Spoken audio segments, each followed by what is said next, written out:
opinions and views expressed in the following program are those of the speakers and the host, and do not necessarily reflect those of Yoakley Scott Corporation and your sports network. Yeah, I've been closer to Jesus before, so can you help me out? Oh, can you help me out?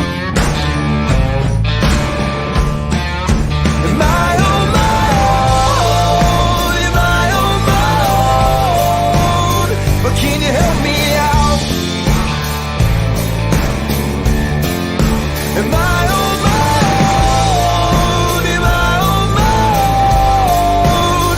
Or can you help me out? Can you help me out? I've been scared to look in my soul.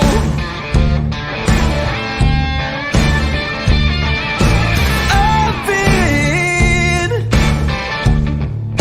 afraid I would follow the road.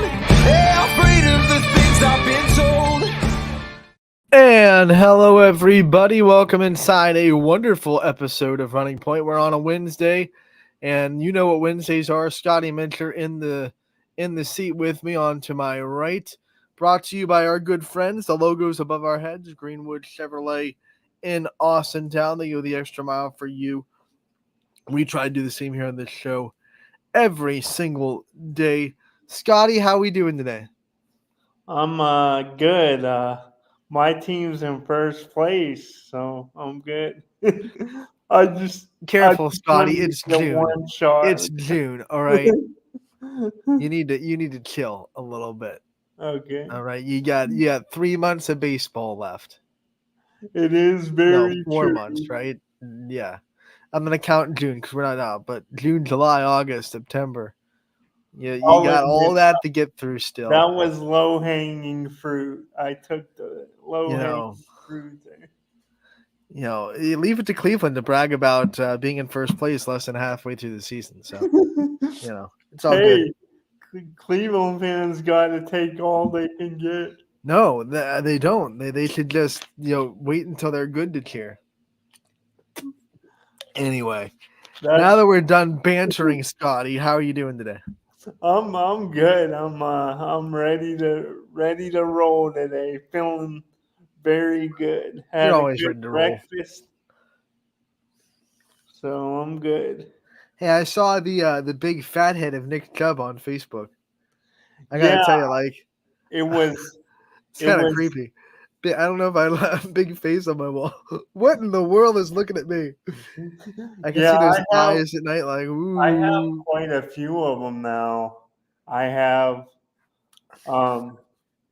LeBron, Kyrie. I have Chubb. I got Myles Garrett. So I have quite a few of them. Man, go for it, man.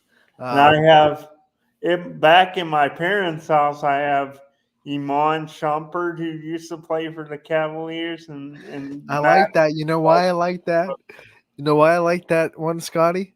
Where did Iman Shumpert go to college? Then he's a Yellow Jacket. He's a Yellow Jacket. Let's go. Georgia Tech, baby. Mm-hmm. I used to love Shump. I actually have a Shump Christmas Day jersey, but I don't want to get too off the I'll let you proceed. Dude, this whole show's off the rails. Me and you are just going to be BS all day. But we do have, I correct myself, because we do have to recap Class B action like we do every day. We are very excited about our continued coverage of Class B baseball at Scene Park. Scotty, last night was 16U night in the ballpark for Class B. And a very important games. We looked at the standings yesterday, and we'll look at them again today after we go through all the – ooh, I'm on Sunday. That's not good. It wouldn't be on Tuesday the 11th. But we looked through all the standings yesterday on the show before, to preview these games. And we'll look at them again when we're done recapping these. But the standings, Scotty, as you'll see, a lot of cluster especially in 3 through 7. A lot of just mushed up records with, only a game or two separating them. So these games in the middle of the season becoming really important as teams try to separate themselves from the top to the bottom. So we'll start with the first game of the night, 3B Barons and Eagleware. It was the Barons with a big 9-1 win over the Eagleware, and let's look at the final score, box score of this one. The Barons were able to break out offensively after scoreless through 3. They scored 2 in the 4th, 2 in the 5th, and 5 in the 6th to break out and winning 9-1. Eagleware answered their first 2 runs with 1 in the bottom of the 4th, so a 2-1 game after 4 turns into a 9-1 game final. 9 runs, 12 hits, 1 error for the Barons. 1 run, 4 hits, no errors for Eagleware. We'll look at the Barons offense real quick. RBIs from a couple of different sources, but the big day came from David Friedman, who was perfect at the plate, 2 for 2 with a walk, a run scored, 3 RBI.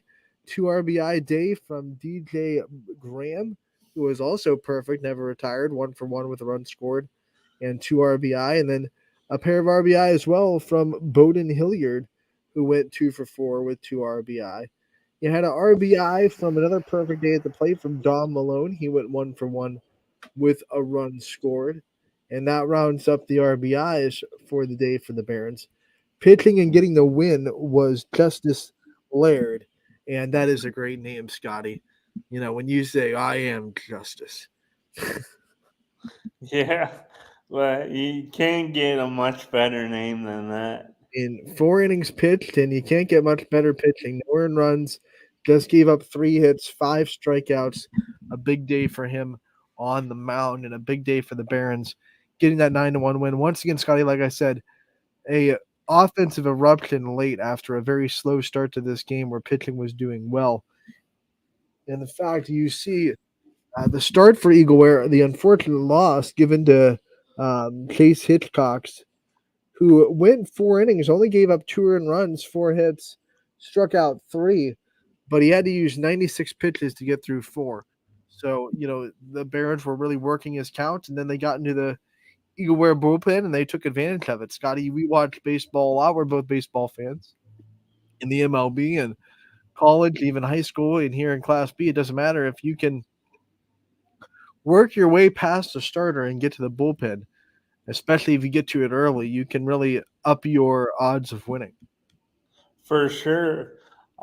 You work that count. That's why, at times it's good to be aggressive because sometimes that first pitch you see is going to be the best one and your best chance to get a hit. But a lot of times you want to take more pitches, work that count so you can get into that pen and really up your chances. Yeah, it all comes down to this pitch selection in my mind. If you're going to swing at a first pitch, it better be the one you're looking for in your game plan at the plate. You can't be guessing on the first pitch.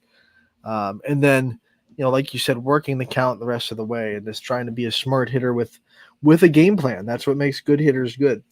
We go to the next game, and it is Nightline and Avalanche, a high-scoring game. Avalanche living up to their name, rolling to a 12-7 win. And here's the box score breakdown of this one. 5 runs in the first for Nightline. Avalanche found themselves down 5-0 after 1. Scored 2 in the second, 1 in the third, 2 in the fourth. So all of a sudden tied up at 5. Nightline takes the lead 6-5, top of the fifth. And then the Avalanche answer with a big 7 spot in the bottom half of the inning. 1 run in the top of the 6th for Nightline, but not enough. 12 runs, 11 hits, 3 errors for Avalanche.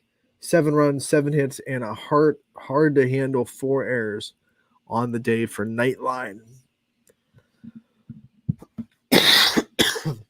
Scotty, hard to come back from 4 errors when you're giving up also 11 hits.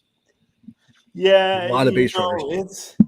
It's tough enough going out there because baseball, being that there's so many variables and you only, if you're the best of the best, you succeed 30% of the time. So it's tough enough going out there playing totally clean and getting a win, let alone when you make 4 errors. Most nights that's gonna make it virtually impossible.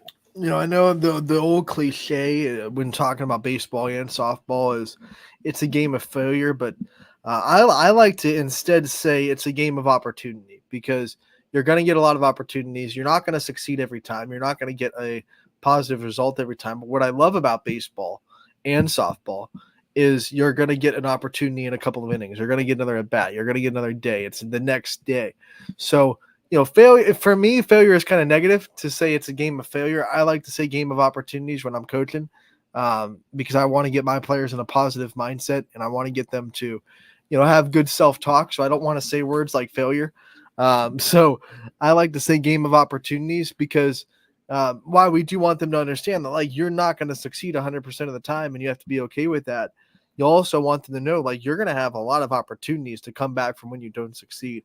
And for Nightline and Avalanche. I mean, Avalanche didn't have a particularly clean game either. They had 3 errors on the day, but they just kept making the most out of their opportunities, and they scored the big 7 runs in the 5th. The way that game was going until that, it was a close game back and forth. It was anyone's game. It was tied up at 5. So, and then Nightline took a lead 6-5. So you're down by 1 run going into it, but you're having more opportunities, another opportunity, and they take the advantage of it, getting that 7 run bottom of the 5th. Here's the hitters for Avalanche, the ones that did a lot of the damage. And look at the 2 RBI right off the jump from Will Beckert. He went 2 for 3, 2 runs scored. You also had 2 RBIs on the day from Henry Biggs DeSantis, showing up real bigs. Sorry, I couldn't resist that pun. 1 for 4 with 2 RBI on his day. And then RBI spread out throughout the rest of the offense. You had an RBI on a walk from Gabe Titus, had an RBI from Don Miller, who also scored 2 runs and walked, had an RBI from Jaden Amos, famous Amos. He had a run scored and 2 walks, had an RBI on a 3 for 3 day for Hunter Jones. He was never retired. He also scored a run. RBI from Lane Ryder on a 1 for 2 day and a walk, and a 1 for 2 day for Chase Mitchelltree, who also had a run scored. And then last but not least, you see at the bottom there, an RBI on a 1 for 1 day for Jared Bissell. You see a lot of at bats for this Avalanche team. They had a total of 27 at bats given to, it looks like, 1, 2, 3, 4, 5, 6, 7, 8, 9, 10, 11, 12, 13, 14, 15, 16. They sent 16 hitters to the plate. And you can see the offense pretty spread out. A lot of people getting hits, a lot of people getting RBIs, a lot of people doing their job. Getting a win on the mound was Lane Ryder. He went 1 2/3, gave up 1 earned run, 4 hits. Didn't strike out anybody, but didn't walk anybody either. And then you can see that the Avalanche had to use 4 different pitchers. The one that pitched the most was Jalen Peace. He went 3 innings, didn't give up any runs on 1 hit, struck out a pair, did walk 5, however. Got to look at Nightline's hitting too, because they did score 7 runs and they were having success. 3 RBI day on a 1 for 4 day, talking about making the most out of your hits. Blake Leslie goes 1 for 4 with 3 RBIs. 0 for 2 day for Easton Armstrong, but he gets 2 RBIs as well. So he's doing his job. You have a 1 for 3 day for Drew Chismar, who has a walk and a run scored. You have a 1 for 3 day for Mike Skevnicki, who went with a run and a walk as well. And those are the 7 RBIs from the Nightline hitters. Any thoughts on this one before we move on, Scotty? Well, you said you love puns, but the Avalanche lived up to the name, right? With they really poured on. It was a true avalanche. It was, especially in the 5th. They kept coming with that 7-run frame. We'll go to the next one, Ballistic Baseball Prospects. Closest game of the night, 5-4. Prospects get the win. And let's see how they did it with a scoreless game through 2. Ballistic takes a 2-1 lead as both teams score in the 3rd. Then another shutdown frame in the 4th. But a 2-1 5th as Ballistic then took the 4-2 lead. But in the bottom of the 7th, with their backs against the wall, Scotty, you got to love it when this happens in baseball. 3 runs scored in the 7th. Prospects walk off on a comeback and get the win 5-4. Yeah, that's it's such a gratifying feeling when you're struggling most of the game, or it's tight, and everything means something, everything is significant, and then when you're able to finally break through late and walk it off like they did, man, it's baseball. Um, such a it's definitely a humble game. It'll humble you real quick, I think, but it's also just so rewarding and exhilarating at times. 3-run 7th. That sounds familiar, Scotty. That was what West Branch had to do to win a state championship. It was the top of the 7th that time, so they didn't get the opportunity to walk it off. They still had to shut the door in the bottom half. But 3-run 7th will live on in Ysn's history because we had a state championship with a 3-run 7th as the Warriors were down 2-0, actually getting one hit going into the 7th inning, and they still managed to find a way to break through, score 3 runs with 3 outs left, and win that game 3-2. Once again, congratulations to West Branch, of course. You'll get a shout out every day, right? I'll find a way to work that in every day on Running Point with how awesome that was. We get the hitting from prospects. RBIs kind of spread out. No one had a huge day, but everyone doing their job. 1 RBI from Brandon Toot, who went 1 for 3 with a run scored. 1 RBI from Aiden Anders, who went 3 for 4. You had 2 for 3 day from Vincent Weeks. He had an RBI as well. 3 RBI out of the 4 runs scored for prospects, but also a big day for Cameron Herrick, who didn't have an RBI but did go 3 for 3 with a walk. So he was never retired. That's always a good day at the plate when you can go 1,000 on base percentage. Pitching the prospects to the win was Brixton Gilmore. I like that name. We were talking about names, Scotty. I like Brixton. That is a strong name and unique. We're going to make an all name team one of these times because these Class B teams have a lot of good ones. We're going to have some fun one day. You and me, we're going to go through the rosters and make an all name team. Brixton Gilmore, 2 innings pitched, no runs given up, 3 hits, struck out 3, didn't walk anybody. The prospects as a staff stayed away from the walks for the most part, only 2 walks, 7 strikeouts. I think most coaches would take that strikeout to walk ratio any day of the week, 7-2. We look at Ballistic hitting, who had the 4 runs and almost got the win. Couldn't blame the bats, that's for sure. 2 RBI day from Logan Miller. He went 1 for 3 with a walk as well. You had 1 RBI from Todd Jones, who went 3 for 4. And a 3 for 4 day as well from Kyle Gibson. And then a 2 for 4 day for Logan Elich. So some good bats in that lineup that really did well. And they brought a lead in the 7th. But prospects never say die. They get the walk-off win 5-4. Prospects, yeah, never say die, clutch. And they say, there's the old saying in baseball, momentum is only as good as the next day starting pitcher. But I don't always, necessarily find that the case. I think sometimes you get wins like this, especially as the season continues to go on and you find out more about yourself. I think it could propel you to better things. I think one game can, as much as baseball is, you've got to wipe the slate clean. I think sometimes one game could really be like a launching pad. And then you can also say momentum's only as good as the other teams next door, because we've seen plenty of baseball teams at every level score like 10 or 10 plus runs in one day, and then the next day come back and the next starter in the rotation holds them down to 2 or 1. You're like, what the heck? We just hit the snot out of the ball last night. What's going on now? Well, this pitcher's just carving us up. For sure, that does happen quite a bit. Because I've watched plenty of games in my day, whether it's high school at Lowville or a college game or the major leagues.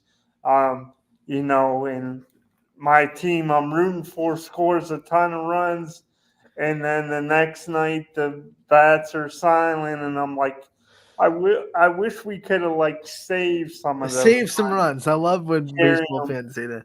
Yeah, As if you can carry over runs. Like, couldn't we have just saved some of those for today? That's always fun.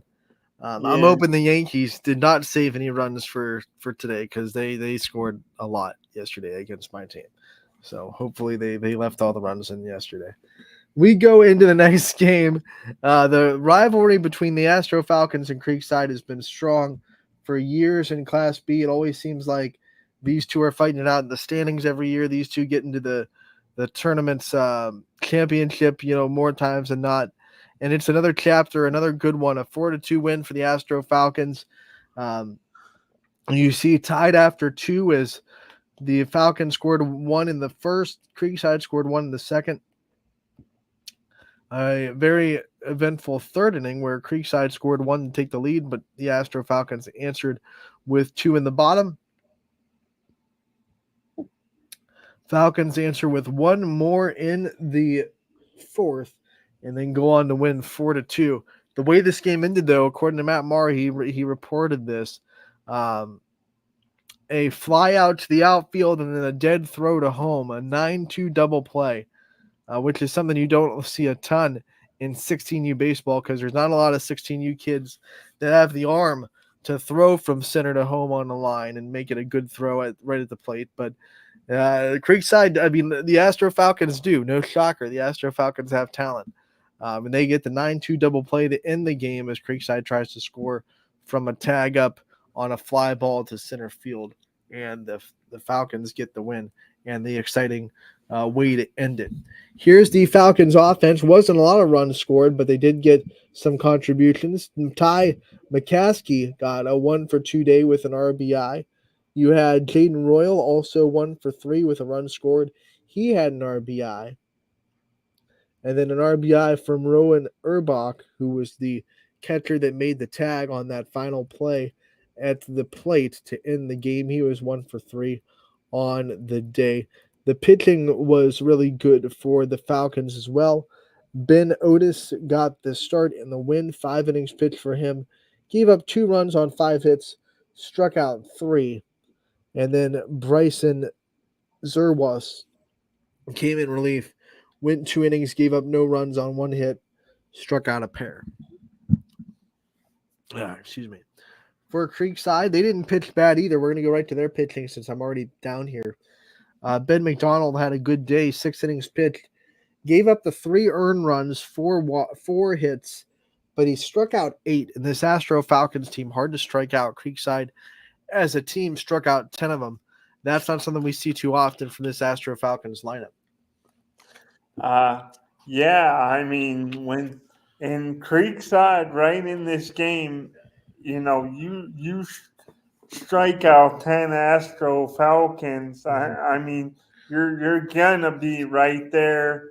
Unfortunately for Creekside, from their perspective, came up a little short, but you take that any day. I bet going into the game, you ask any of their best players or the coaches, we're gonna strike out 10. They take that every time, especially again.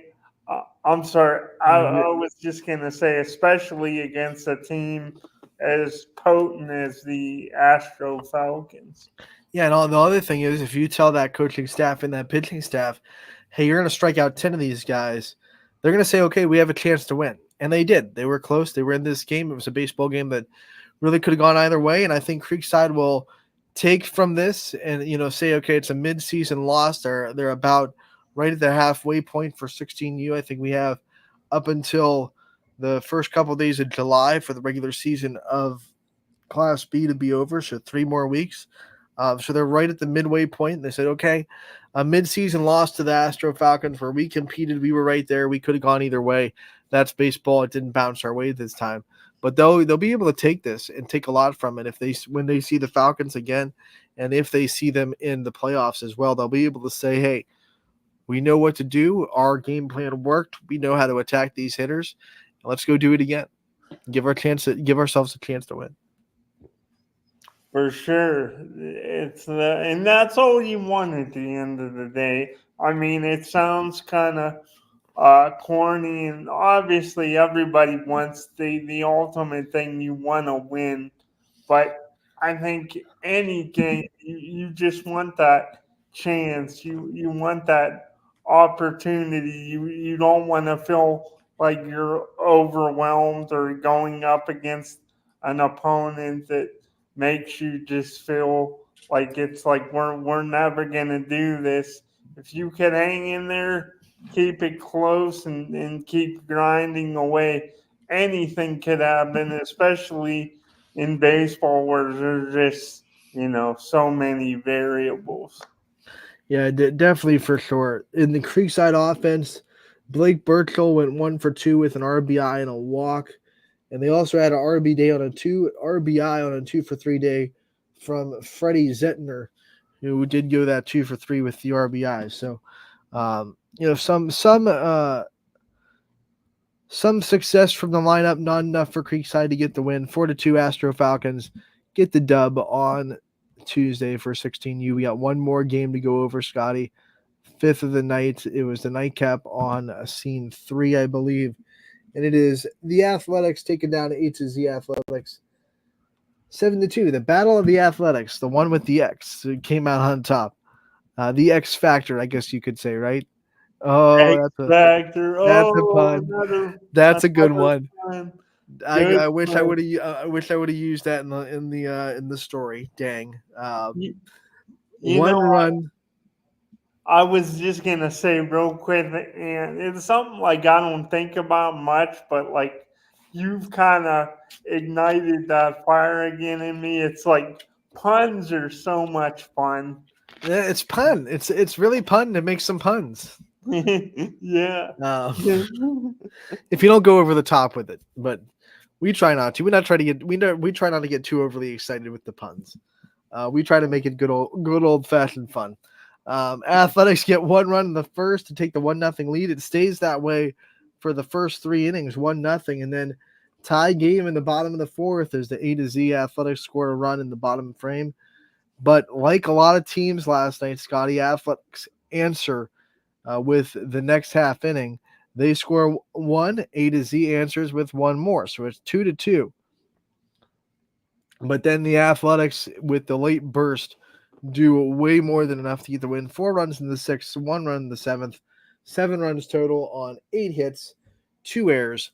You had 2 runs on 1 hit, 3 errors for A-Z Athletics. They just could not get the hits to go. They had a 2-2 game, couldn't get that timely hit, couldn't get enough to put some real big pressure on Athletics, and eventually the Athletics hitters just broke through. Here is the offense for them on the big day. Tyler Kerlick went 2 for 3 with 2 RBI. You also got a pair of stakes from Brady Stovall, who went 1 for 2 on the day with a walk and a run scored. RBI towards the bottom from Brady Hott, who did not get a hit but did get the RBI, so props for doing your job down there. I bet, maybe a sacrifice or hitting runners over, something like that to get an RBI. Always good to do your job. J.D. Henderson went 1 for 1, a perfect day at the plate with 2 walks, an RBI, and a run scored for the Athletics.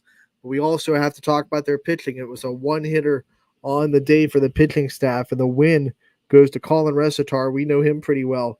5 innings pitched, just a 1 hit, 1 earned run, 2 runs total, 12 strikeouts, a big number there for him. And then they brought in TJ McGanahan to close out the game with 2 scoreless innings. He also struck out 3, walked just 1. So 15 strikeouts total on the day for Athletics. That's a good way to shut down a team, not even letting them put the ball in play. Yeah, I mean, it's the best way to do it, because, even if you're able to hit ground balls or fly balls, especially when you're playing a game and it's not all professionals out there, you put it in play, there's a decent chance you're gonna get on base, or there could be errors or whatever. But when you have a pitching staff that just dominant and striking everyone out, and well over 10 batters out, then it takes the game out of the offense's hands. So once again, final score 7-2. Athletics gets the win over A to Z. With that being said, let's look at the standings real quick after the finals come through from last night. Avalanche got the win, so they're still in front with an 11-2 record. Still that game and a half lead over the Astro Falcons, who are now 9-3 on the year. Athletics with a big win to stay in third place, chasing the Falcons. They're 8-4. The Barons also won. They're 8-5. You have the Prospects with a 8-5 record. Creekside 6-6. Nightline 6-7. Ballistic 4-9. You have the A to Z Athletics 2-9. Eagleware still looking for their first win of the year. 0-12, rounding out the standings. So that's how they look after the games last night. 16U will be back in action on Thursday. Tonight's 18U. Let's quickly preview the games that you'll have at Scene Park tonight.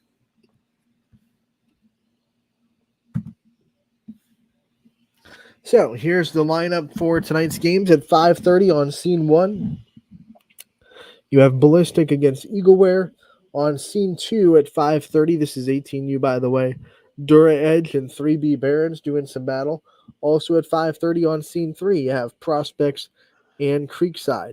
Nightline Astro Falcons have the day on 8 o'clock at Scene 1, and then they'll round out the night on Scene 3, Avalanche and Athletics doing battle at 8 o'clock as well. So those are the games on tap tonight at Bob Scene Park.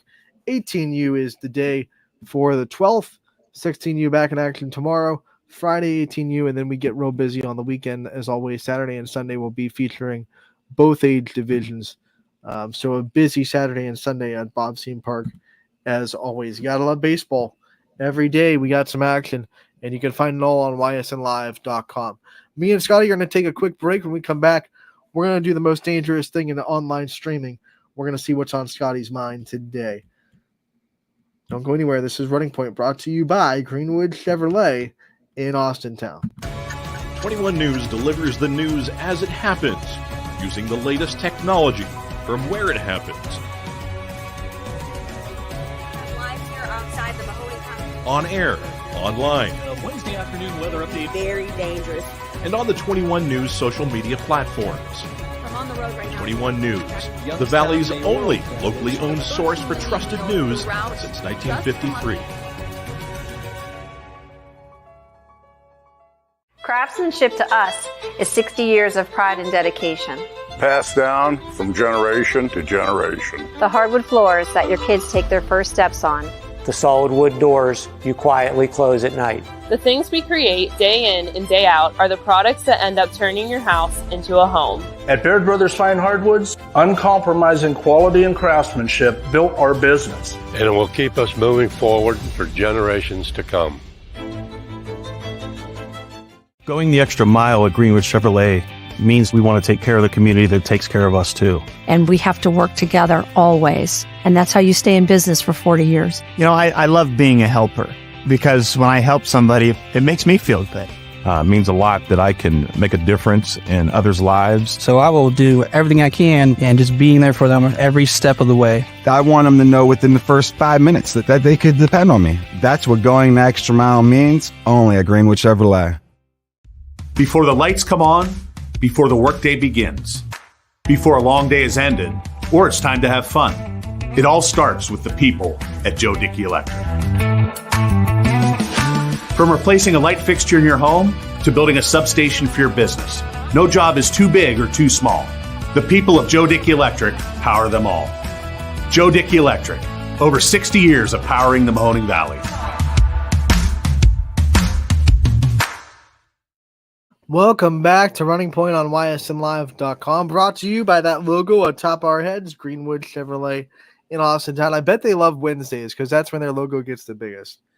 All show Wednesdays right there with the 2 box with me and Scotty. Scotty, as You we do gotta every love- Wednesday. What? I was just gonna say you gotta love Wednesdays I because know. it's hump day. Hump day. Hump day. What was Hey, that? Mike. What day is it, Mike? Mike. Classic. We're gonna do what we do every week on Wednesday. We're gonna do the most dangerous thing in online streaming. We're gonna see what's on Scotty's mind. Scotty, you ready? Let's get dangerous. What's on your mind today, buddy? Getting dangerous. Here we go. Well, today, I haven't gotten to discuss this since the season started. Obviously, we had the wonderful coverage of the spring sports and track and everything for 2 months or maybe slightly over 2 months. I wanted to, though, with the Scrapper season underway, and I think with the win last night, they are now over 500 on the season, on the campaign.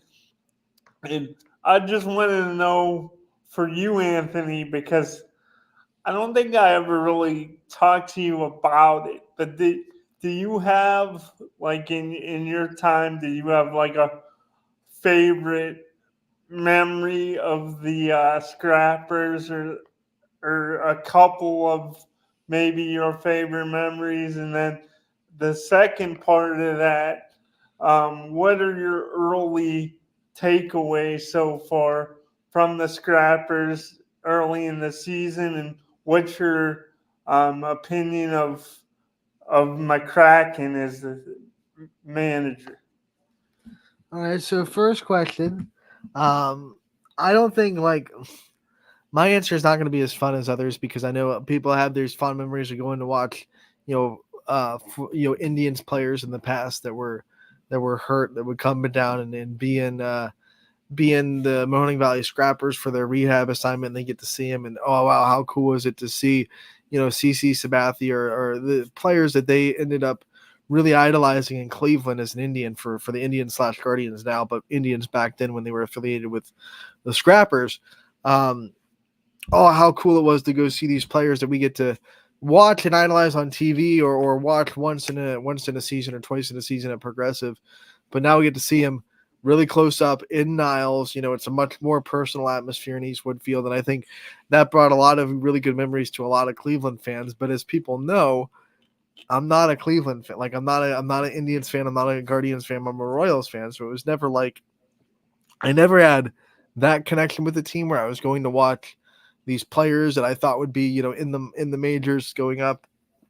But what I will say is one of the things that the Scrappers have always been really good at, from even when they were back as a team that was affiliated with the Indians, and now as a team that's just in the MLB Draft League, this hasn't changed. They take care of people in the community with disabilities. They have a disabilities night. They also give out free tickets to the MCD, it used to be MRDD. Now it's MC. Oh, geez. Mahoning County MCBDD. I think I think it's Mahoning County Board of Developmental Disabilities. I hope I'm not missing a letter there because my mom works for the organization, so I better not be missing a letter. Or I am going to be really upset. I think it's the MCBDD. But anyway, the board for Mahoning County that really takes care of all the schools that are Mahoning County. So Leonard Kurtz and your workshops for the students that graduate from Leonard Kurtz, everyone that kind of deals with all that stuff. Mahoning Valley Scrappers do a really good job of taking care of them, giving them some tickets, giving their parents a night where they can take their kids out and not have to worry about, trying to feed them at home, and just a night out with them, which I know means a lot to a lot of families. It definitely meant a lot to our family when we had my older brother that was much more worse off than I was, being able to take him to Scrappers games. And my mom takes clients that she still watches every Fridays, every now and then, to Scrappers games as well, and those tickets are always compensated, which is always cool from the Scrappers to do that. Like I said, I really admire that. The first time we had the Scrappers GM way back when we signed the Mahoning Valley Scrappers, that was one of the first things that I said to them, how appreciative that I was about what they do for the disabled community in Mahoning County and across the Tri-County area. So that still reigns true. And I think that's one of my things that I have to say about the Scrappers. I might not have, the fond memories of watching the players of the past that were either going to go be Indians or were on rehab assignments that were already on the Indians team. I know a lot of fans have those kind of memories here in Mahoning Valley, but mine are just kind of those fond memories of that and respect for how they carry themselves in that way. Now, when we go to what the Scrappers look like this year, I think especially at home in Eastwood Field, they're looking really good. They've lost one game at home so far, and that was one that they already won the series in. So always hard to sweep a team. But when you win the first two games and you're able to go into that last one with the opportunity to sweep, that's always good. They're looking like they have some pop in the bat. They have doubles to the gap. Overall, in their wins, they're pitching pretty well. I think they're a well-rounded team. What's always interesting in this league, though, Scotty, is what they do in the middle of it, because the goal is to get players drafted. So you're going to, if that happens, you're going to have players that you have to replace halfway through the season that go off and get drafted by teams that are now saying, okay, we want you in our organization, not playing for the Scrappers. So unlike before, when like the Indians would draft a player, they'd go to the Scrappers and they'd be there. Now you don't have draftees playing for this MLB draft league for the most part, because once teams have control of a guy, they don't want to send them somewhere that they're not affiliated with. They want to make sure that they're sending them to their guys, their people that they put into place to do what they want to do with these players. So it's really interesting to see how the league has, the first year they I think they learned from it, and they've reestablished this whole like 2 half season kind of things to make it a little bit more manageable for the people that are running it, the like manager McCracken and the GM and things like that. So I think it's going to be really interesting to see how the Scrappers navigate that this year. But right now, with the players they have on the roster now, looking pretty dang good. And what I like is every day, every win so far, it's been a new kind of hero, a new person stepping up and making those big plays, a well-rounded baseball team. Yeah, I saw the interview on our site with John Snyder. He's had some really big. He's been instrumental in several of their wins this year, and you've had other guys step up as well, like you said. And it's seems to be a different guy or multiple guys every night stepping up for Mahoning Valley. So it's exciting. It is good to see.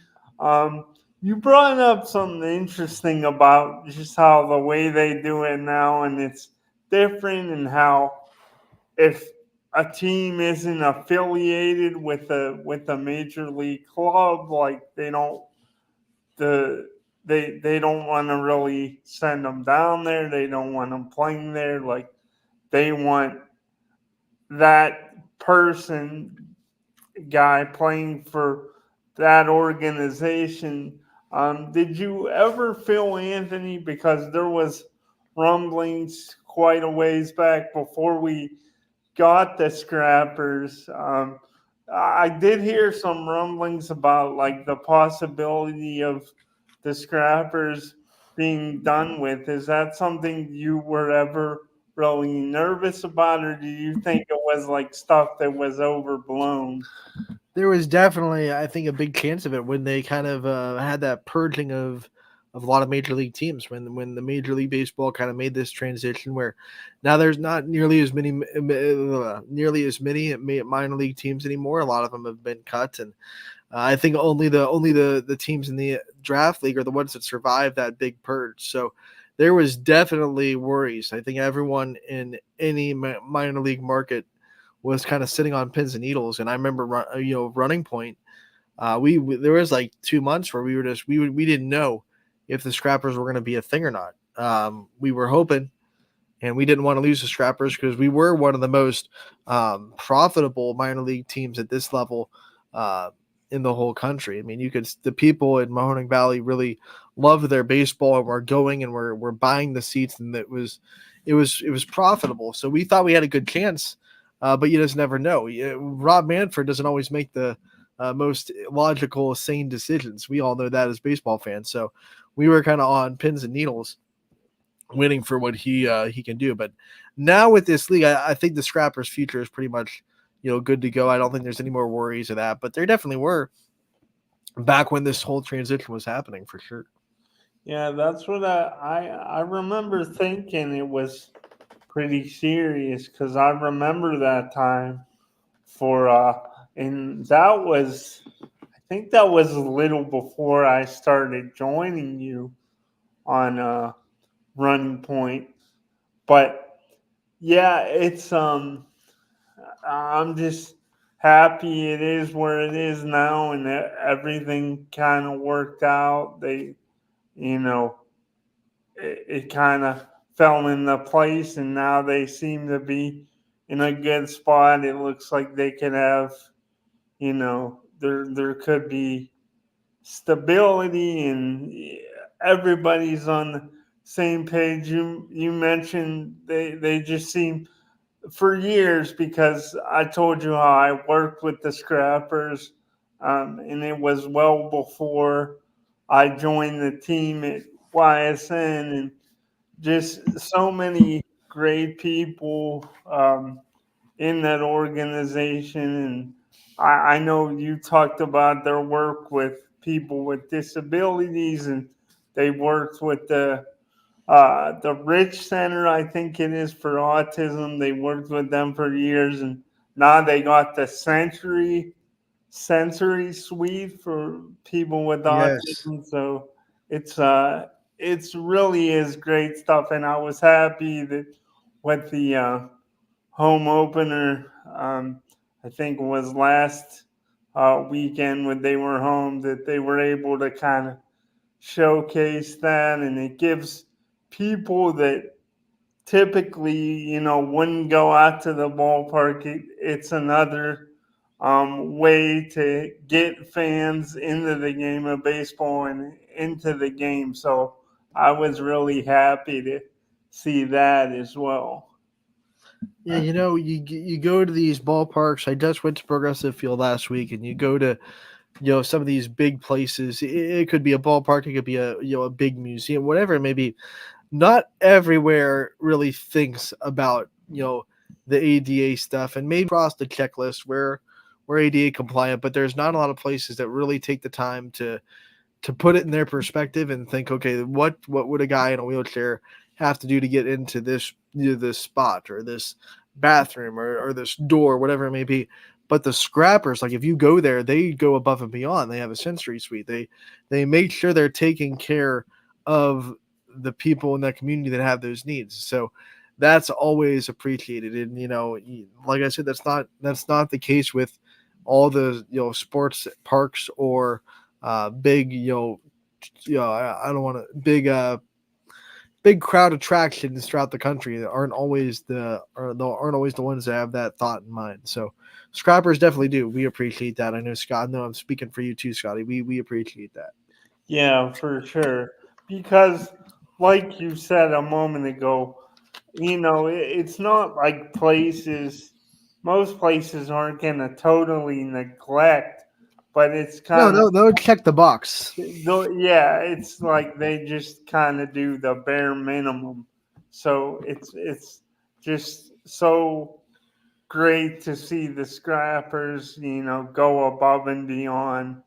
The great example I always make, Scotty, is you go into a handicap stall and it's bigger than the rest technically, and there are grab bars in there. So to a lot of people that are deciding how to align their construct or whatever, that's a check mark. Okay, we have a bigger stall. It's bigger. It's got the grab bars. We're all good. But then you go, okay, if you're really thinking about it, and what I wish they would do is just have one person take a wheelchair in there and say, one, can you get into the stall with a wheelchair and still be able to navigate in there? Two, is the door so big that you can't close the door once you get in there with a wheelchair? Because that's happened to me quite a bit. And three, is the grab bar so far away from the toilet it doesn't even matter anymore? You know, it's things like that, and it's not just the bathroom; it's just the easiest picture I can paint. But like things like that you check the box, but you don't really put that extra thought into thinking like, is this really good? And it, like I said, doorways are pretty much like that too. They're just things that people don't think about if you don't have a disability, but then if they don't even put the extra effort into thinking about them, and the scrappers always do. So that's what I appreciate the most. And it's good that they're a little up and down to start the year. Now they're over 500, and like you said, so far at home it's been great. So hopefully they continue and keep that home cooking going now in Mahoning Valley. Still to this day, that venue, we talked about Scene Park and the beauty of Scene, but their venue too, a beautiful ballpark. It really is. I mean, not just the Scrappers, but the home of the YSU Penguins. So we get to spend a lot of time at Eastwood Field at YSN, and it's one of the best ones in the area for sure. Scotty, I told you before we got on the air that I had a funny story about the Guardians Royals game that I went to on Thursday. I want to share it with you because I think you'll get a kick out of it. So if you guys know the way the game went, it was close the whole time. The Royals won 4-3 with a run in the top of the 8th, and then they won with the last out in the bottom of the 9th. It's in Cleveland, Cleveland's home team. So here I am sitting. It's hard for me to be at a game and really be able to know exactly like everything that's going on because my vision's not great. Can't see the scoreboard all the time. So I try to keep an eye on the count. I try to kind of gauge the crowd's reaction because, if the Guardian fans get all excited, okay, that was probably a strike. If there's not a lot of noise, probably a ball, and then vice versa for when the Royals are hitting, et cetera, et cetera.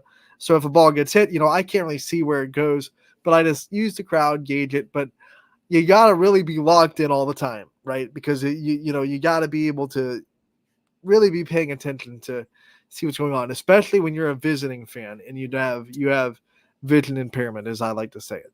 So we're in the 8th. I don't know what happened. I don't know if I spaced out for a minute or if I just missed it, but the Royals score, and I had no clue what happened. I am going into the bottom of the 8th and the top of the 9th and the bottom of the 9th with complete certainty that this game's tied at 3.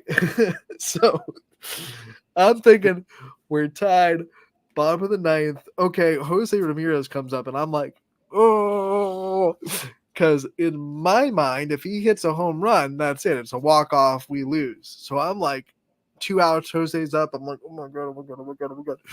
He grounds out, and then everyone starts to stand up and leave. And I'm like, we got extra innings. What are we doing? And then my buddy who took me to the game goes, no, the game's over. You guys won. I was like, what? So I was like, I couldn't even celebrate the win because I didn't even know that we won. So man. I felt like such an idiot. I was like, oh my God, we won? Yeah, woo! I did see, man, that's rough. You go to the game against the division, your team gets a win, you can't even celebrate. I mean, you celebrate it, but it's just not the same. Like you would have, like you can't recreate the exhilaration of that final out when you won, right? So you're like, yeah, we won. You get all excited. You find Royals fans, you fist bump them. There are actually quite a few of them because we sat in the section right behind the Royals dugout. So we were that's where all the Royals fans kind of hang out anyway. So you find the Royals fans, you fist bump them, you get excited, but you cannot recreate the exhilaration of that, like right in the moment that you win celebration. So I missed out on that because I thought it was 3-3. I completely missed the run. I don't know how. I'm still trying to figure out like when it happened. I was watching the eighth. I knew what was going on. The final out, I was like, dang, okay, we're still tied. Completely missed the run. I mean, I must have like space for an at bat. I don't know. It was a base hit with a runner on second that scored a run. So it wasn't even like a fluke run or a sacrifice fly. It was like a little legitimate base hit that scored a run, and I completely missed it. And I was like, Scotty, I mean, I was confident it was 3-3. I was so confused when I saw everyone stand up after the final out because I was like, we're going to extras. Why is everyone leaving? Is that the first time that ever happened to you? Like, yeah, because like I don't go to a lot of baseball games. I usually probably go maybe one a year. Usually in Kansas City, but I've been to Cleveland a couple of times, and I've been to Pittsburgh when the Royals come to town. So I don't go to a lot of baseball games, but I usually get to one a season, and I've never completely lost track of the game in that kind of way, where I just don't even I completely miss the score and I have no idea what the score is, and that was the first time that ever happened to me. And I'm not going to say I see everything or I know exactly what happens on every play, but that was the first time that I completely lost track of a complete score and I had no idea what it was, and I was like totally confident that it was 3-3 when it was actually 4-3. It was it was embarrassing for me to the two people I was with. No one else really knew but the two people I was like, why is everyone leaving? Dude, you won 4-3. And they were Guardians fans, so they weren't happy. Dude, you won 4-3. Oh, my bad. Yeah, let's go.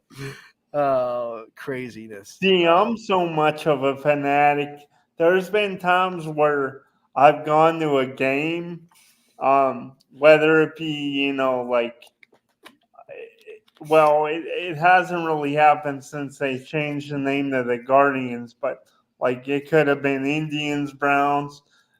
There's been times I've went to a game and I knew going in we weren't going to have great seats, and maybe at times it will be a little hard for me to see, so I would bring a radio with me too and listen to the radio feed, so I knew. But then you're always on delay. Like something happens in the true. stadium, and then like 5 seconds later you hear it on the radio. Yeah, that is true. What I do, Scotty, is I open up the MLB app and watch their game day simulation. If I ever lose track of like an inning or I want to know what the count is, because I will say, though, like Progressive Field is awesome. I love it. It looks really cool. It's a great backdrop. It's a great place to be. Very accessible.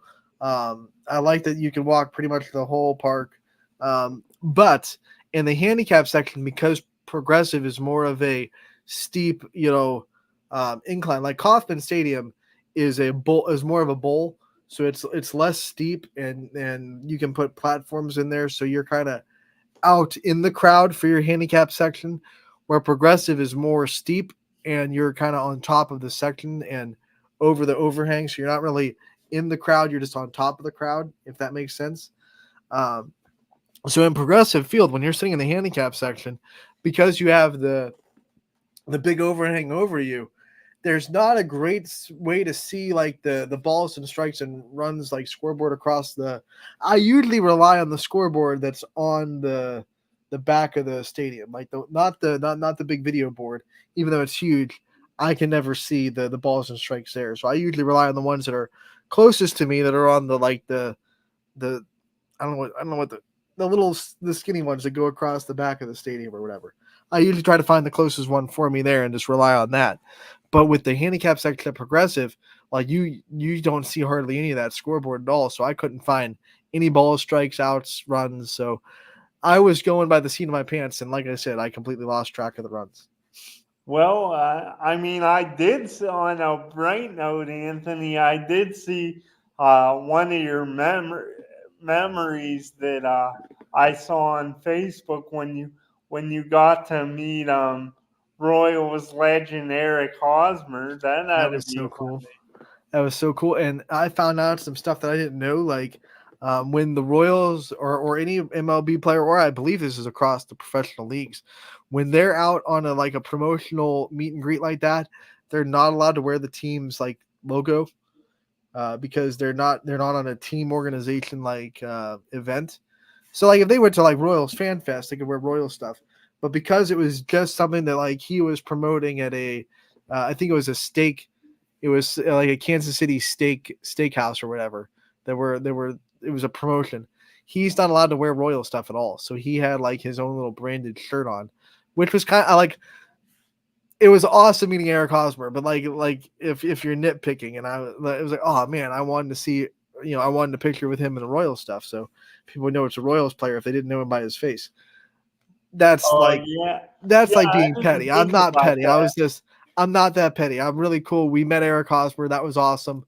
He shook my hand, talked to me for a good 5 minutes, and then what was funny is like it wasn't really set up for like a wheelchair to get him next to his table to take a picture. The pictures were more like, hey, just take a walk behind my table and we'll take a picture, or he would lean over with people like over the table. So it wasn't really set up for like a wheelchair to get a picture with him.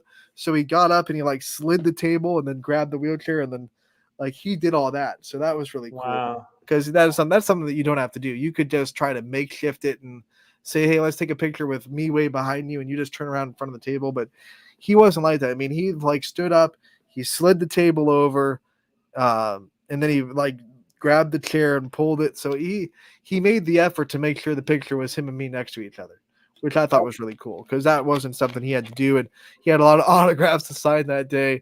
So I'm sure a lot of people want to stay on schedule as much as possible, but that just shows you, in my opinion, that shows you a little bit of character. That's awesome.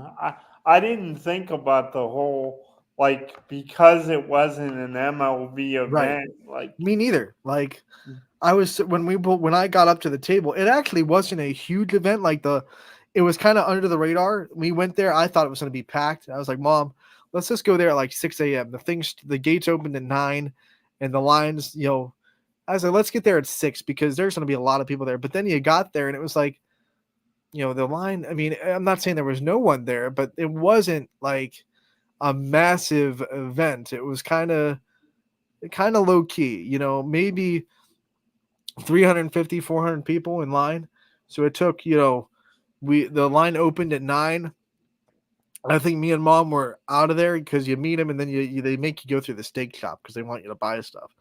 Right. So I think me and Mom were out of there by 11. So like an hour and a half, 2 hours in line. Not bad at all. I thought we were going to be there all day. Yeah, that isn't bad. I know we're over on time. A little bit, but we're having fun. It doesn't matter. Yeah. Okay. Like good. I said, there's no show at 2, so as long as we don't go into 3, we're fine. Yeah. We go into 3, we might be booted by Power Hour and just kicked right off the screen. Yep. You're like, enough. DJ just walks into the graphic, like just walks into the screen and kicks both our boxes out. Gets all meta, like the ending of She-Hulk, where I don't know if you've seen that show on the Marvel show on Disney Plus, but the last episode, it kind of goes into this like thing where she's in the Disney Plus menu and she's throwing like thumbnails of shows out. I don't want this one. I want the So DJ just kind of walks into the screen, kicks both of our boxes out, and then Power Hour like explodes into the get out of here. That would literally be a bot. That might break the internet. That might break the internet actually if that happens. It would be. It would break it, I think. All right. So did you have one last thought? Yeah. You want to get out? So I guess what I wanted to say, now that we're in the summer season, obviously we got scrappers, we got Class B, but things have calmed down a little bit now. I wanted to know from you, Anthony, this was one last kind of question I had, and if you don't have one yet, it's okay. But is there, going into this next sports season now, and as we get into the summer season and beyond, do you think there's a team or a player, even a coach in any sport that maybe isn't a star yet, but you think could break out and become a real star? Like, do you have one example or a couple? I'll tell you what, and this is recency bias because we just came off of softball season, and I get it, but watch out for Middle Ridge softball. They had a kind of an inconsistent season this year where there are times they looked really, really, really, really good, and then sometimes their youth kind of showed up, but they're losing one senior, and it was Aaliyah Wall who did a really good job. I'm not discounting what she did, but she wasn't a everyday catcher. Their everyday catcher from the year prior, who's going to be going into her junior year next year. She got hurt this season, so she couldn't catch at all. So Aaliyah Wall, the only senior, came in, caught every day for them, did a wonderful job behind the plate, and actually was one of the best hitters in the lineup. But the point is, they're going to get their normal starting catcher back. So you don't lose like a huge gaping hole in the roster from losing your senior. And then everybody else is back too. And they still have a couple of years with those players. When I'm looking at the MVAC, I'm seeing McDonald lose a big chunk of seniors. I'm seeing Western Reserve lose a couple of important seniors. And I'm seeing Middle Ridge right there bringing back a really good roster. Everything intact, every piece in place. You got your catcher back, Kelsey Dye. I'm really excited for the Rams, and I think they might be a front runner for the MVAC next year. I will definitely. It's a lot to wait for to get back to next softball season, but it's top of my mind right now since we just finished spring sports. And you got your USA softball cap on, so it's. I mean, like, it's softball season for me because the college season ended, but Athletes Unlimited just started. So watch for all softball fans out there that enjoyed the high school softball season, that enjoyed the College World Series. If you don't know, if you weren't paying attention to like the readers or the commercials on the World Series, professional softball is a thing. It's growing. It's huge. It's on ESPN consistently all summer. Athletes Unlimited. Give it a watch. Support professional softball so we can continue to grow the game. If you're a fan of the World Series, you're going to see a lot of players that you knew from not only this year but years in the past. A lot of superstars that are on these teams, and they just announced that next year they're going to be having still their format here where we're having individual champions, and it's all kind of a point system, and you root for the player, you don't root for the teams because they're switching teams every week. It's kind of a cool, inventive format of having a professional sports league. But next year they're going to have that, and they're also going to have a traditional league with 4 teams that are all going to be fighting for a championship that will stay together all summer long. So for fans of that format, that's going to be there too for Athletes Unlimited next summer. But for this summer, make sure to watch all these superstars because it's really good softball, and you can learn a lot. Softball players out there that are listening, you can learn a ton from watching the best in the world play in this atmosphere against and with the other best players in the world. So make sure, tune in to Athletes Unlimited, take notes, see what they're doing, how they're carrying themselves. Man, it's fun. Whew. You know what that means now, Ian, with Athletes Unlimited. It means I'm coming for you, man. And Take Your Throne is the biggest, softball. You can't do it. You can't do it, Scotty. It's a tall task. No way. You can do a lot of things, Scotty. I believe in you so much.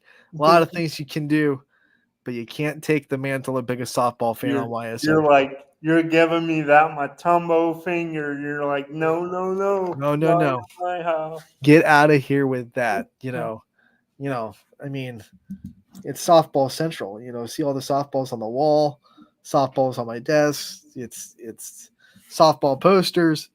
That is, and then you got the royal blue background. Royal blue walls. Yeah. Luckily, blue doesn't clash with hardly anything. So, because I have a lot of colors. I have some Georgia Tech navy and gold. I got some Chiefs red in this room. I got some royal blue, which works really well. Tennessee Orange over there for all the great people I've met through Tennessee softball. So yeah, it's all fun. But you're not going to beat me, Scotty. I gotta admit, you're giving me you give me a run for the money with it as far as the coolest sports room. All right, now here's the other thing, Scotty. I know we're a little bit over, but one more thing I have to tell you. I went to a graduation party over the weekend, and it was for Skylar Charnecchia, who is going on to play wheelchair basketball at Alabama. I got to meet her teammates that play wheelchair basketball for the Cleveland Cavaliers wheelchair basketball team that she plays with up in Brunswick. I don't know if you've ever seen like serious wheelchair basketball players in action, Scotty. Well, I didn't get to see them play basketball, but I don't know if you've ever seen them and how they carry themselves. These guys are, when I'm saying like they have adapted for like these guys are freaks of nature when it comes to dudes with disabilities or dudes with bound to a wheelchair for any reason.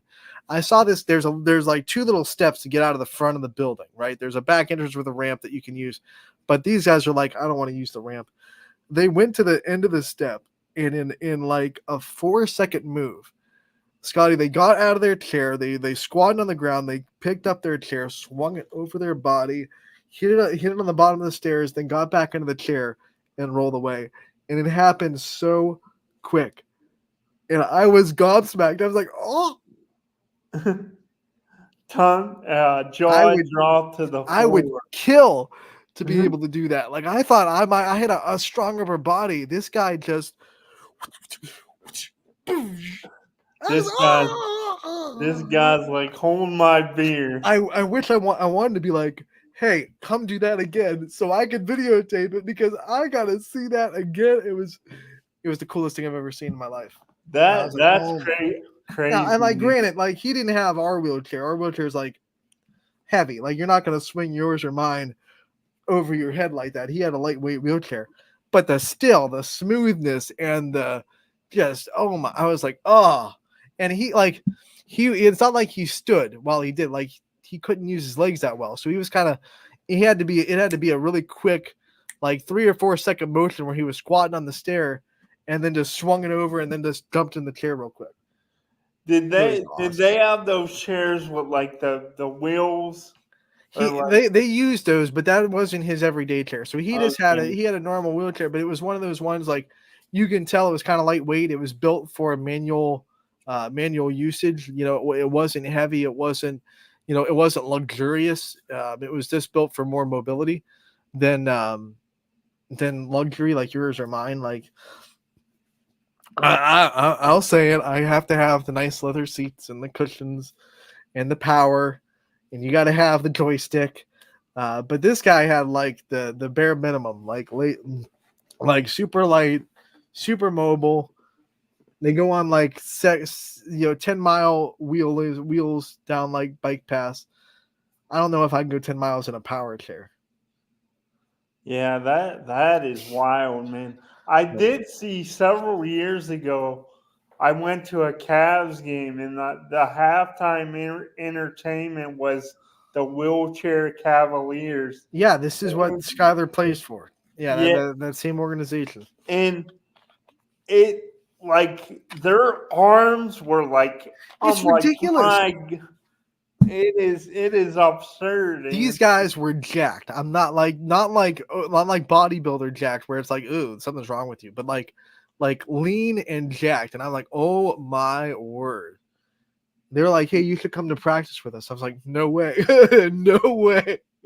Yeah, I am not getting in a chair against you guys ever. Anthony, you'll be rolling up. I would be eaten up like a hamburger real quick. It's no all way. We'll be on the show, and then you'll be unless it was like embarrassing Anthony for content. I might do that, but no. They're like, hey, you can come to practice. You can get in a chair and see what we got. I was like, I don't got much. Not compared to you guys. I am strong enough to survive. You guys are strong enough to go out there and be Olympic athletes. I'm not. No. I can get around. Like, I'm strong enough to get around and not be held down by my disability with my upper body, and I work out. But I am not that level at all. No. Mm-mm. Mm-mm. They look like freaking Gaston from Beauty and the Beast. Yeah, they do. It's bananas, man. Oh man, Scotty, that's gonna wrap it up for today's show. We have a lot of fun on Wednesdays. I hope you guys have fun too. Running Point always brought to you by Greenwood Chevrolet in Austintown. Thank you so much for tuning in. I'll be back tomorrow from 1 to 2. Scotty will be back next Wednesday from 1 to 2 as well. Check out Class B Baseball tonight. ysnlive.com/live is where you can find it on the network. And until tomorrow, have fun, and we will see you 1 to 2. Running Point always brought to